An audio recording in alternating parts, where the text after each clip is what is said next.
अनोखी आवाज के सभी प्यारे दर्शकों को नमस्कार। मैं हूं आपके साथ अनुष्का।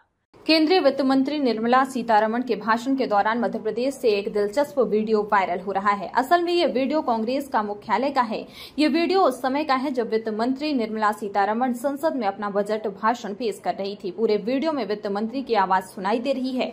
भाषण के दौरान कांग्रेस के मीडिया विभाग के अध्यक्ष मुकेश नायक गहरी नींद में खर्राटे भरते दिखाई दे रहे हैं। बजट के दौरान नींद ले रहे मीडिया विभाग के अध्यक्ष का ये वीडियो बीजेपी प्रवक्ता डॉक्टर हितेश वाजपेयी ने अपने ट्विटर हैंडल से ट्वीट किया है। वाजपेयी ने तंज कसते हुए लिखा, देश का बजट आ रहा है और कांग्रेस का मीडिया विभाग सो रहा है।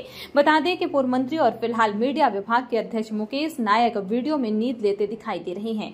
वीडियो में पीछे से वित्त मंत्री की आवाज भी सुनाई दे रही है। केवल मीडिया विभाग के अध्यक्ष नहीं, दो और नेता इस वीडियो में सोते हुए दिखाई दे रहे हैं। गजब ये है कि जिस समय का ये वीडियो है उस समय मीडिया प्रभारी अपने कार्यालय में अपनी कुर्सी पर बैठे हैं।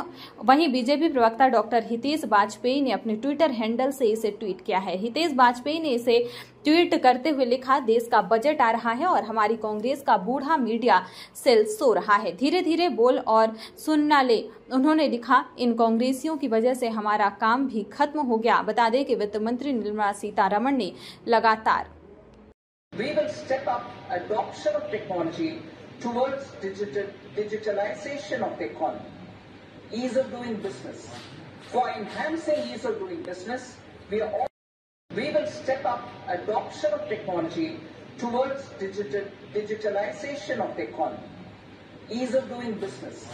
For enhancing ease of doing business, we are यह खबर आपको कैसी लगी कमेंट करके जरूर बताएं। अन्य खबरों के लिए देखते रहिए अनोखी आवाज।